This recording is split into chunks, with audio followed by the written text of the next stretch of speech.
Hello and welcome to The Menu, Monocle Radio's food and drink programme. I'm your host, Chiara Rimella. Coming up, we leaf through magazines and newspapers for an episode entirely dedicated to food in print. First up, we speak to the founder of a paper highlighting the best in London's gastronomic scene. The pass embodies so much of the restaurant experience. It's the gateway between the back of house and the front of house. Also on the programme, we head to the Finnish newsstand to meet Glorian ruoka and vilni's editor-in-chief.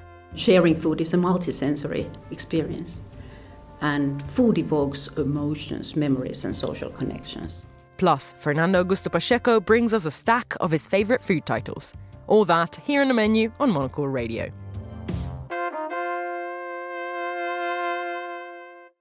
Food is a topic that people love discussing, looking at pictures of and, of course, talking about on podcasts. But there is a particular appetite growing for a way of chronicling restaurants and producers that moves away from the screen and re-engages at a slower pace with print. Food reviews have long been a staple of newspapers, but in creating his title The Pass, founder Joseph de Klee was keen to reclaim a genre that he felt had been diluted by those only after hype and picture-ready spots. The writing in his paper is characterful and punchy, and all the reviews are based on genuine experiences of places that truly feel worthy of being celebrated. As the restaurateur himself, Joseph knows all too well that reviews can have an outsized impact on a venue's success, so he sets out to champion those that really deserve the spotlight. I sat down in the studio with Joseph to discuss the power of print and the joy of reading about food. The irony is not lost on me, but the idea, I don't want to, it's not my own idea. I lived in Melbourne for 6 years. And the broadsheet, the guy that started broadsheet was in the year above me at uni there. And when I moved back to London, I was like, where am I going to? And I'm in the camp of being Instagram addicted, so now I actually pay to be locked out during the day. And I take great joy from picking up the paper and getting my sources from it, and the tangible nature is everything for me, because on a Sunday morning, if I've got my papers and a coffee or tea or toast, then I'm absolutely set. And I was so overwhelmed with the Instagrams, you got to follow here. And then everyone I know, I don't know if it's now in particular, but everyone I know is walking around with a list in their pocket going, where do I eat next? And everyone's got their friend who they text going, crap, I've got a date on Thursday. Where's smashing and where can we end up after? And that's kind of where, and then I had the broadsheet in the back of my mind. I was like, okay, well, I work in hospitality. I love food. And I've got so many friends with lists and great places. There's no way ever that I could get to all the places in London, and certainly with the volume of new openings, but putting it all down in one place in a digestible format that looks beautiful and is design-led is kind of where the paper came from. Well, I've read that you've said in kind of the launch of the paper that London's been robbed of kind of authentic or real food reviews. And I do wonder what you mean by that, in the sense that, thinking back to, I think it's the introduction to one of Jay Rayner's book. Of course, we have to quote kind of Jay Rayner and kind of the big names in the kind of restaurant reviewing world. But he says, people are always overjoyed by either an excellent review or a really, really crappy one, like a really terrible one that makes you kind of schadenfreude about the restaurant. But the vast majority of restaurants we go to are actually perfectly nice, but probably don't really belong in either of those two categories. So what do you mean? Yeah, what do you mean by like a real, authentic? I think, review? That title is a massive hook and quite punchy. And I had coffee with Dave Ellis, a food critic of Evening Standard. He was like, "Are you trying to insult all of us that have been food critics forever?" And I'm certainly not, and that is not the intention.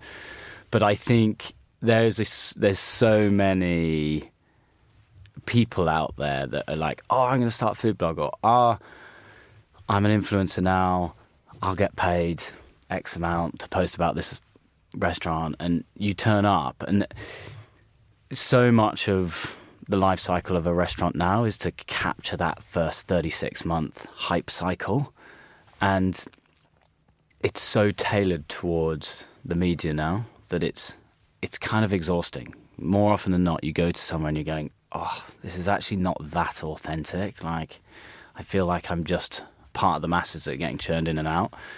But the authentic restaurant reviews come from the restaurant owners of the world, the chefs of the world, the waiters, the waitresses, and your mates and punters that really, really do care. And there are a group of those people that do exist. And it's why we try and get a wide spread of authors in the paper so that we're not just going to the food critic that's doing 5 restaurants a week, because their expectation and experience is so different. When you enter a restaurant as a food critic, if your picture is not in the kitchen, up on the wall, so all the waiters go, oh, shh, guess who's in? And then your service is through the roof, and you're probably throwing a load of freebies, and they walk out and they go, I've had an amazing meal.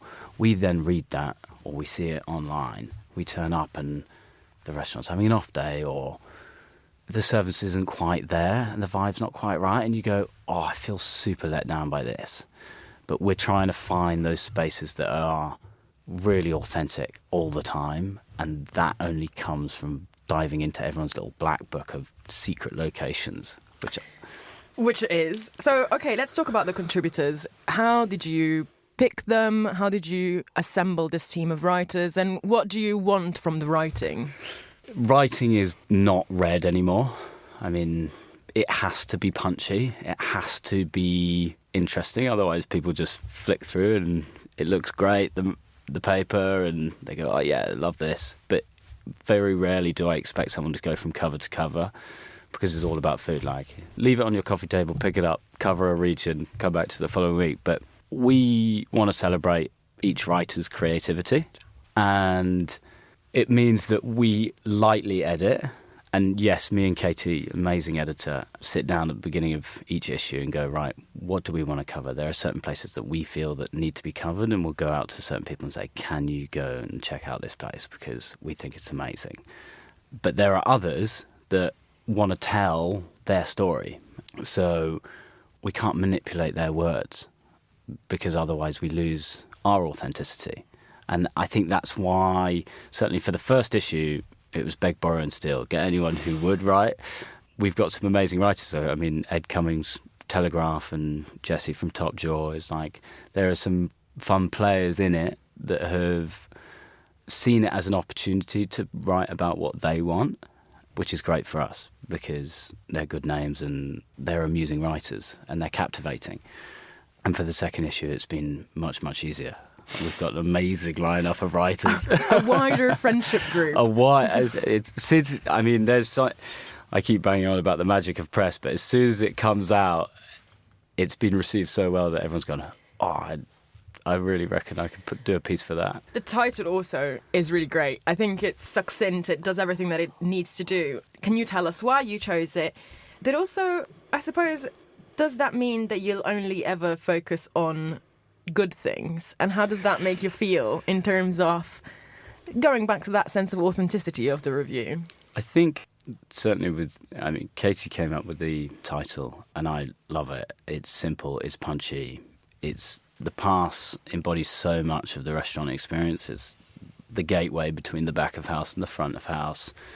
It's where the heat lamps are like shining a light on the food that's freshly prepped. And a huge amount of people don't know what the pass is. And so many people have gone, what? I still don't get it. What's the name? And I mean, yes, we are overarchingly positive, and we set out to, if there's somewhere terrible, we won't cover it. Only because my background's hospitality, and I know how hard people are trying, and no one's actively trying to put out a bad product. However, some restaurants do need the occasional reminder. And I think, certainly in the first article by Jesse, it's like he's not discrediting the venues. He's just reminding them, hey, I've had a bad experience. And then open-ended question at the end, let's give it another go, you know? So I think you can be tongue-in-cheek without discrediting restaurants. But fundamentally, we're overarchingly positive and people just want to celebrate there's too many restaurants in London, and we're only once a quarter, so like picking the 40 restaurants that go into each cover is like, it's meticulous. They have to be good. Do you consume a lot of food journalism? I suppose you as a reader, how do you behave? What do you read? And did you fall in love with it kind of growing up? Did you have a passion for food writing? I mean, ironically, I'm a massive dyslexic and I struggle with reading, but I think I come at this from a point of the average reader and the average consumer, not a bookworm, and yeah, I fall into the trap of loving Giles Corran ripping into a new restaurant because I find it fun and he picks up on great nuance. That being said, my passion for food reviews comes from wanting to know where to go all the time. I mean, I'm out probably 2 to 3 times a week and I love it, and I need to know where to go next and what's coming up and how to stay relevant on who's cooking, and that comes from just having to dive into all types of media, be that newspaper, online or wherever. So yeah, that's my passion comes from food, and so it's really a bring it all together in one place. Finally, one question to you. I mean, you've mentioned that obviously you also look at things from the kind of the restaurateur angle, but as a restaurateur on the other side of the equation, how do you feel about dreading a bad review? And, you know, how do you feel about being the subject rather than the writing agent? Yeah, I'm thinking about how the review in The Bear is actually the most dreaded almost event of the whole season, which you don't think would still be that important, but actually restaurants still very much subscribe to that media hype, don't they? We live and die by the review. I mean, it's so important to be well reviewed. Otherwise, you just lose relevance. I mean, the guys that we cover in Perilla, they've had an 8-year life cycle. And they're only now, or I should say in the last couple of years, just really blossoming. And it's been a hard journey for them. And it comes from media. They've had to iterate multiple times in renovating or bringing in new details or pushing the menu, and it's finding that optimum balance between food, interiors, vibe, culture, service that will give you the good review. And if you don't get the good reviews, you're going to struggle because it's incredibly difficult out there to survive as a restaurant. The margins are just not there. So I wish everyone the best of luck, and I just want to support it all. That was Joseph de Klee speaking to me in the studio at Midori House. This is The Menu. Every country can count its own version of a long-standing food magazines that home cooks love to flick through and take inspiration from. These titles and their recipes often influence the way that people approach new styles of cooking and experiment with different ingredients in their own kitchens. In many ways, they are a testament to how a country's food culture is evolving and broadening its horizons. Glorian, Ruoka and Vilni is Finland's oldest and most popular food magazine, which recently celebrated its 25th year in print. The publication takes a versatile journalistic approach to the world of food and wine, featuring recipes accompanied by impeccably styled food photography. Its team of reporters often travel around Finland and beyond for expansive reportage too. Monocle's Helsinki correspondent Petri Burtsov met up with the magazine's editor-in-chief Sanna Maskulin to talk about the future of food magazines and why people still buy them despite the digital competition. I'm Sanna Maskulin and I'm an editor-in-chief of Gloria Food and Wine magazine. 2024 is a special year for you as a magazine as you celebrate your 25th year of publishing. That's a quarter of a century in print in these tumultuous times for the print magazine industry. What would you say has been the key to your success?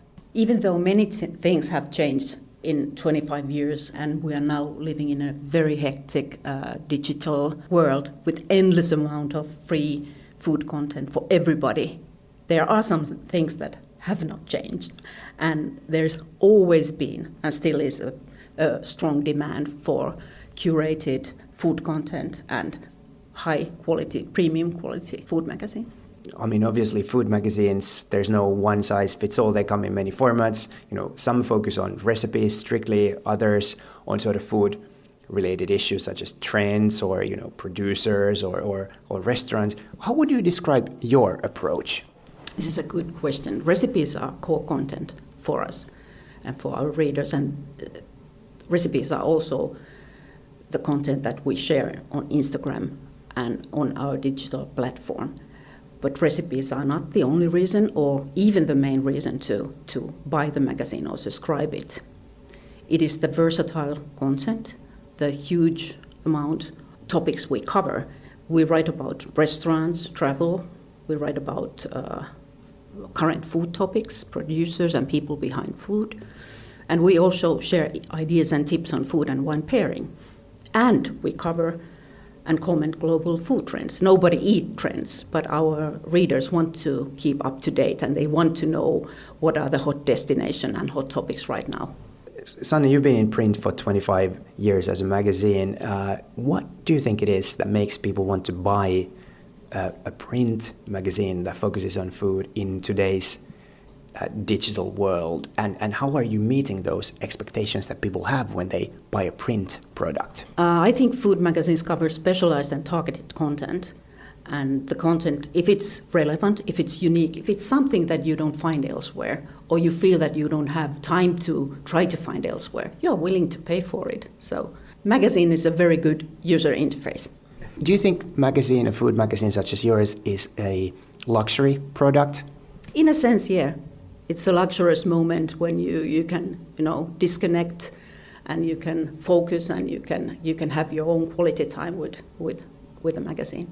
What I personally like about your magazine is the strong photographic element in there, and also sort of the storytelling element, that it's more than much more than just a list of recipes, but you know, you go behind the recipes, you go behind the people, the restaurants and all that. So how important are photography and storytelling to you as a magazine? Extremely important. I would say vital. Making food, eating food, and sharing food is a multisensory experience.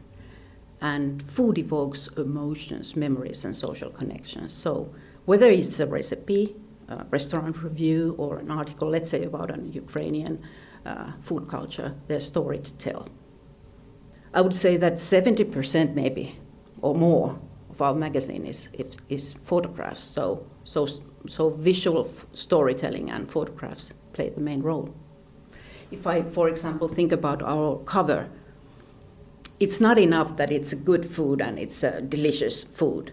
There's also visual conditions when we choose what is the cover recipe. It has to talk to you. It's a photograph, and it has to create a feeling that you can taste it, you want to taste it, and then you can make it. You're a Finnish magazine, but how local is your? I mean, it's in the Finnish language, so targeted for the Finnish audience. But how much of your topics are outside of Finland? Most of the topics are, I think, global. Food is a global language, so global food trends are really important. We follow them closely, and I think it's local and international, both. Ingredients, for example, in recipes has to be like, you have to find them here from the markets, but the ideas and the techniques and so on can be, for example, from some restaurants abroad or some international chefs' tips how to make a perfect omelette. Can you give our listeners some teasers? What's in your current issue? What kind of stories do you have? What are some of the highlights? Our next issue will be on best restaurants, best wines, best producers in Finland. Sanna, you've been in the food magazine industry a long time and run the most famous and well-known food magazine in Finland. If you think about the role of food magazines in today's world, there's a lot of bad stuff going on in the world. And if you read newspapers, you can be overcome with this sense of negative things all around us. But then you pick up a food magazine and it puts you constantly in a good mood. It makes you travel to places and it inspires you. And food is such a kind of a thing that unites us and gives us positive feeling. I mean, talk about sort of your personal experience of what this job gives to you and what sort of how you see the role in a society, the role of a food magazine. I think people really, all of us are sort of exhausted by the news, and we need something to relaxing content too, and food is the best way to relax. It's sharing, it's emotions, it's good stories, it's pure joy for us, and we celebrate that joy.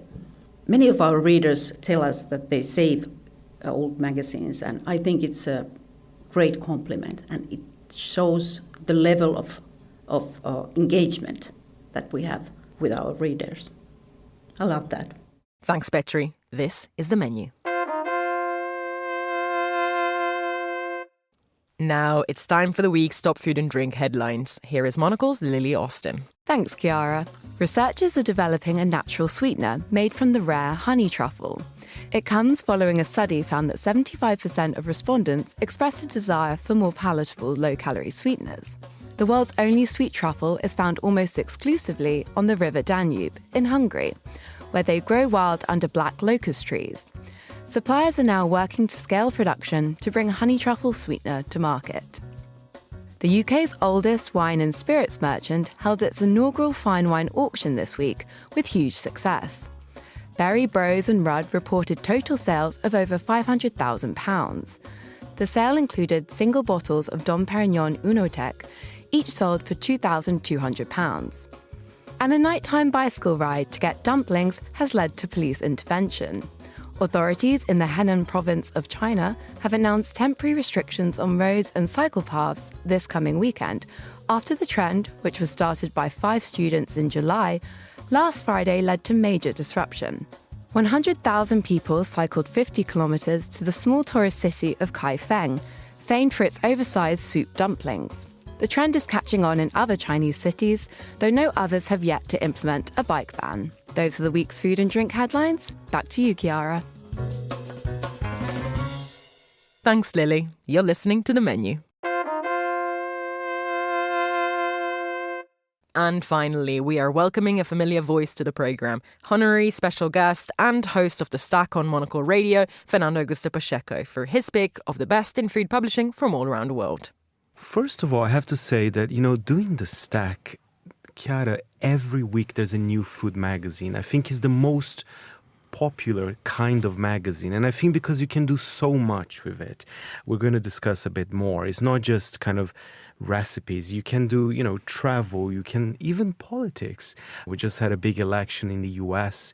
I spoke to the editor of Bon Appetit. She was saying how food actually is important in a campaign as well. So yeah, food magazines are incredible. And of course, I'm a reader of them as well. Well, food podcasts tend to span and run the gamut of all of those topics too, I gotta say. No, but you have a point. I think that there is such a variety in the offer on a newsstand, and I love that it looks like today you've brought us a bit of a selection from the more, I suppose, mainstream to the niche and indie. Perhaps you can give me a bit of an idea of what's your earliest memory of like a food magazine, or what's your emotional connection and nostalgic connection to this type of publishing? My first connection, perhaps it was not like a food magazine per se, but in Brazil we had a lot of kind of women's weekly magazines. And as a magazine fan, I used to read them. And there were a lot of stories about food, including recipes. And I think for me, recipes, I know is very traditional. I know a lot of food magazines, they try to be cool. Let's do a story about this, but we have no recipes. But I think they're so important.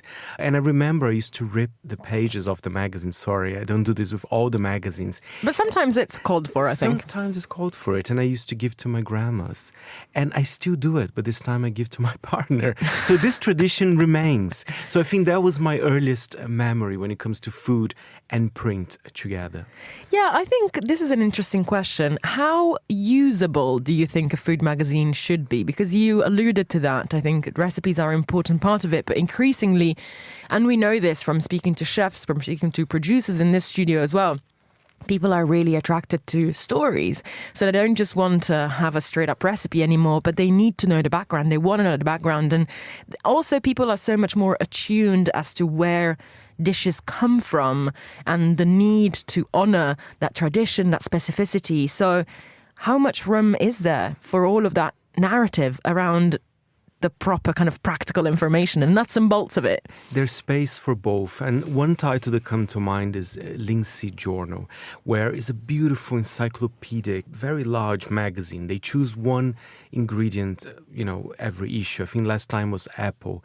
And the editor, she's amazing. And of course, perhaps there are not many recipes in the magazine, but she did organize a few dinners for some of the subscribers or people that are interested in Lindsay Journal. So, she's managing to combine food, practical food, like making dinner to people and also kind of representing the latest ingredient of the magazine. But yes, we're talking here about mainstream titles. I think there's still space for them as well. We'll talk about our favorite niche ones, but for example, Australian Gourmet Traveller.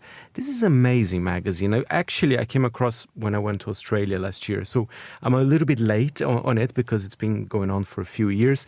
I just think they do such a decent job. There's recipes, there's beautiful travel pages. It's not perhaps the coolest magazine in the world, but even this beautiful cover, this is an edition, I believe, from last November, so it's been a few months, but it's kind of gin-cured salmon, but it creates so much desire in the cover. The yellow, I think it's very attractive. Food is attractive, Well, this is what I was going to say. I think that looking to the food press, and I suppose the way that we take pictures of food gives you so much of an indication of the way that we think about what's appealing nowadays. And I think it's interesting that in a world where if you look at lots of restaurants and Instagrams, we're moving more into a sort of slapdashy type of way of food photography. These magazines still make a huge amount of effort to create a spread that feels very styled, that feels like, definitely a food stylist was on set for that shoot and there was a huge amount of effort to angle the plate just right. What do you think in terms of the aesthetics of the food photography that you've seen on the covers and on the pages of these magazines over the years? How has that evolved as well? Well, you're right. I mean, with social media on TikTok, you have this kind of slapdash, people like eating oozy sandwiches. I have to say I'm not the biggest fan of that. I quite like a little bit more of a traditional cover, like you can see here on Gourmet Traveller, or even this one from the US, Food and Wine, which is similar to Bon Appetit as well. So there is still, and I mean, this Food and Wine cover is a Thanksgiving edition, is right in front of us. This could have been a magazine in the 70s, I feel. It's super traditional, having a pumpkin cream cheese pie on the cover with kind of a cheesecake with tequila. Well, maybe this one with tequila is quite... It's updated. 70s desserts were quite boozy, let's be honest. Exactly. So it is a bit retro. But there is space for creativity, of course. And I think the niche titles actually influence the mainstream ones as well, undeniably so. We have beautiful ones like The Gourmand, which officially doesn't really exist anymore. I think they publish books still. Who knows, it might come back. I was talking to David Lane the other day, so, he didn't promise anything. But that was very influential for mainstream magazines. And, for example, one that I came across recently, Morgen Mette, it's a magazine dedicated to breakfast. That is incredible. That's issue 2, by the way. So it's lasting. How many do you think the team can get out of the door before all of the breakfasts on war have exhausted? And they're big magazines, so there are a lot of stories. For example, this one, To All the Beans I Have Loved Before. So for those who like to eat beans in the morning, I don't, but I'm very interested to read about it, So let's take a look at Morgen Mette. What do you think is the perfect kind of food feature? Do you think that you want to see something that goes really granular on the ingredients, like some of the features here with like beautiful photography of like specific dishes do? Do you want to see sweeping travelogues and connections with like cultural histories? Or where do you think the perfect food feature lies? I think there's a story in Morgen Mette more at the beginning, which is kind of an opinion piece about growing up with savory breakfast. And I think it's fascinating because, yes, I'm very curious in Monaco. if you're from Italy, Japan, we eat differently, and it's fascinating. And I think especially breakfast. I think every country, you're so attached to what you eat in the morning. So I think I like kind of the personal pieces. And you mentioned travelogue as well. Chiara, today we travel for food, literally. You know, you might go to a city because you've booked a restaurant that you wanted to visit, and we see that more and more. I didn't mention here, we have titles, very successful ones like Fare, where, for example, they do an issue in Lisbon. So it's a little bit of a travel guide. They might recommend a hotel or two, but they also they focus on food. And I think that's very, very important. Even titles like Condé Nast Traveler, for example, sure, they talk about hotels and, expeditions or whatever you want. But I think food is like almost 40% of all their content, just so you know how important they are. And although not strictly food magazines, we have Garden and Gun, for example, which is a beautiful title celebrating the American South. Food, again, one of the main things, is usually on the cover, how to make beautiful food from the South. So, food is everywhere. Thank you, Fernando. And that's all for this edition of The Menu. Remember that we are back with a new episode again on Friday at 2000 London time. That's at midday in San Francisco. Also, don't forget to tune into our spin-off show Food Neighborhoods for a tour of some of the world's tastiest destinations. I am Chiara Rimella. This programme was produced by Monica Lillis, and our sound engineers were Flynn Simons and Lily Austin. Thanks for listening, and until next week.